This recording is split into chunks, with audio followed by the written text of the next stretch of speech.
It's winter, you know what that means. Time for a World Cup in the desert. The Qatar World Cup is finally here, and here we go. We're going to start with looking at all the teams and how they play, who the key players are, and what to watch out for in each of their groups. Going to go through all the groups, starting with Group A, which is the first one, starting with Senegal, this team here, I'll tell you how they play. And if you enjoy what we do in this video, we've got loads of them coming up soon, so subscribe to Tifo IRL and hit the bell notification button because you'll be notified whenever we upload new videos to the channel. There's going to be loads during the World Cup.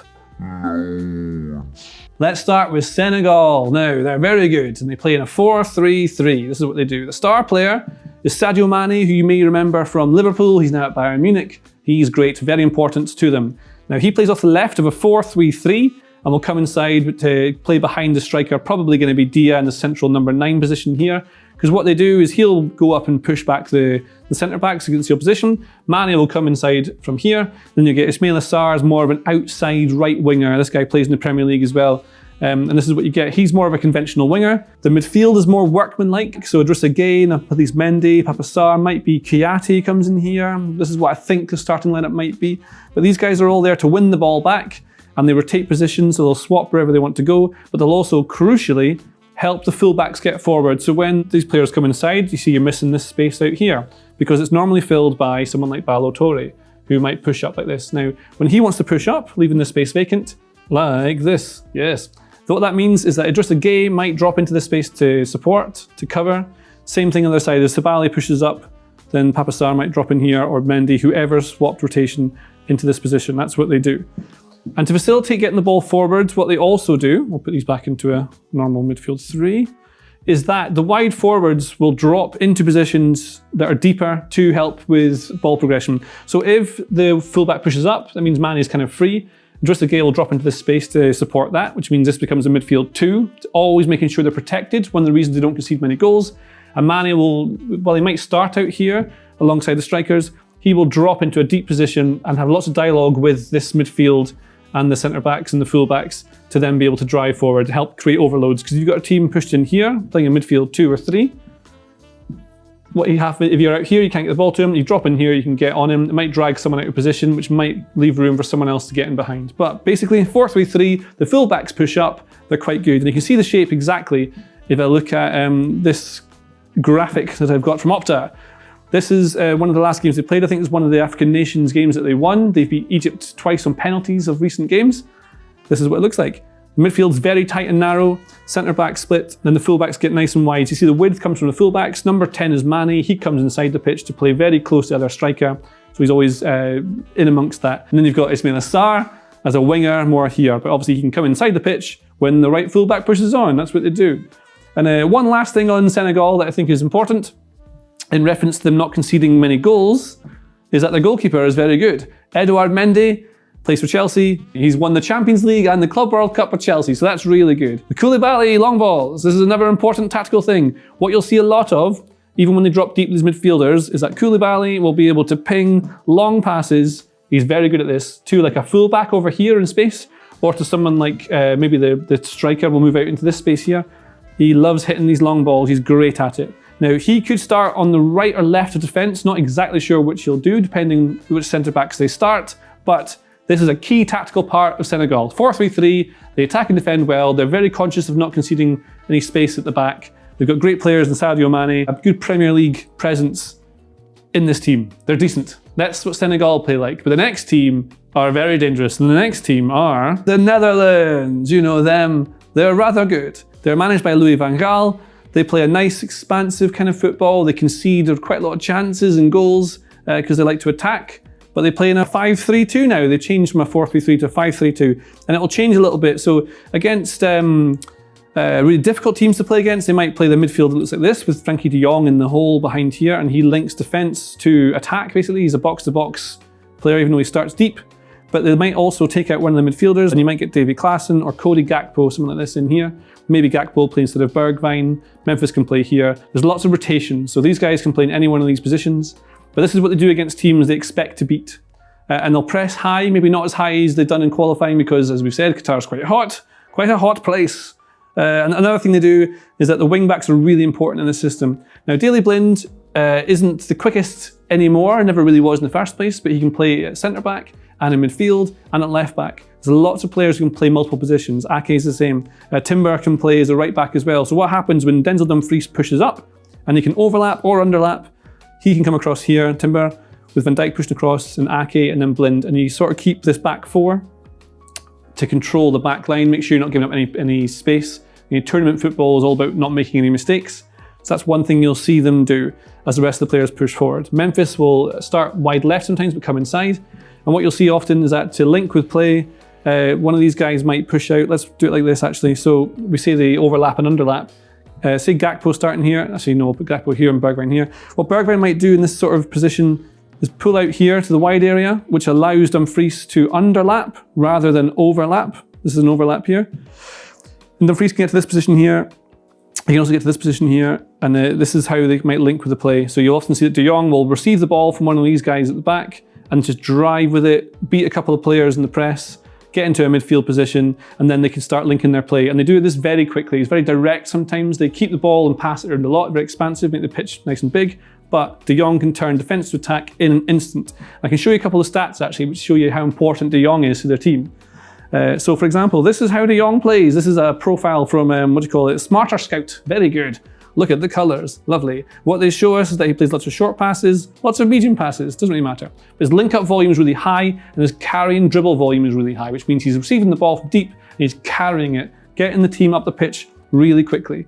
So that's one thing to look out for. And what you will see is a lot of these kind of Man City Pro Evo type goals where you'll get lots of rotations and links in the final third. And what happens is that they try and get someone in behind here to slot a pass across this box into the big danger zone. So you get lots of shots in this sort of area for Gakpo, Memphis, Bergwijn to score in this very high value area. I can show you a shot map actually of Memphis Depay and how he scores a lot of his goals for the Netherlands. As you can see, lots of tap-ins in the 6-yard box. So they try and get the fullbacks or wingbacks nice and forward, the rotations in the final third, and that allows them to get the ball, just a nice short pass like you would do in the old Pro Evos, and tap it in the box. That's how you score the goals for the Netherlands.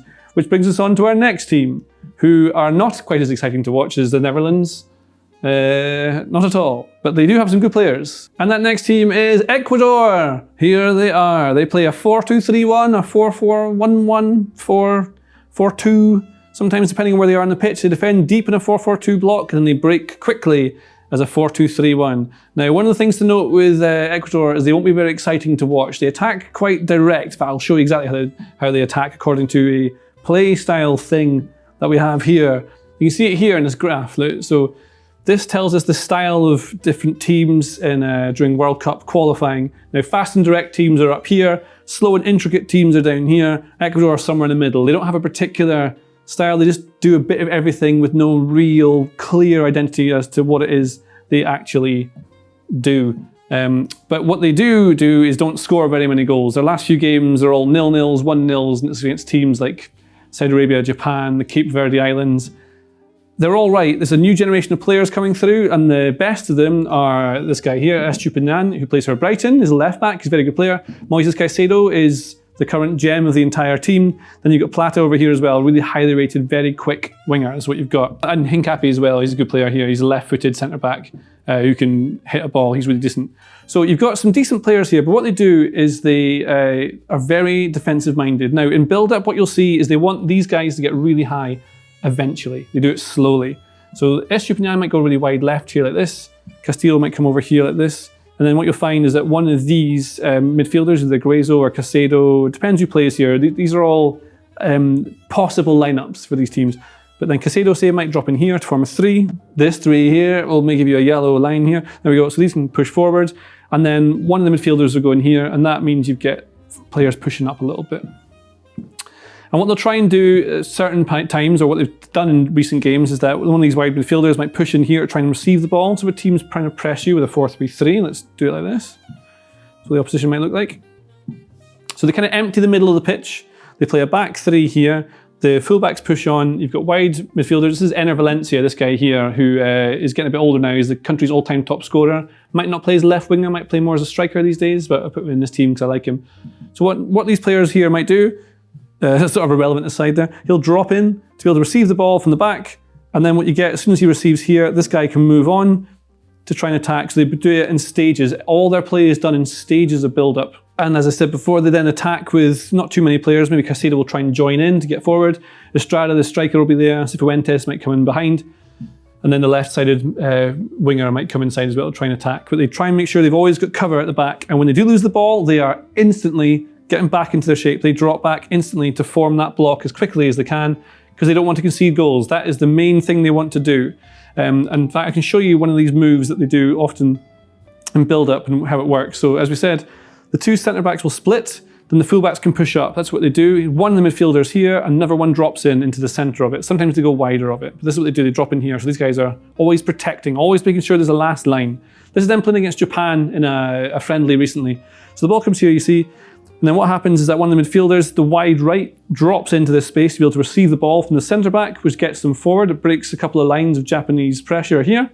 Then you've got the central striker here, and all blurry. Then you've got another midfielder pushing up, and that's the winger over here. So they're trying to attack mostly as a 4. You'll see there's the striker, number 10, the left winger, and the right winger. That's what they do. But when he comes in here, that means that the fullback can just zip up the pitch like this. Here he goes. And then what they'll do is maybe hook the ball into the box, try and get a header on it.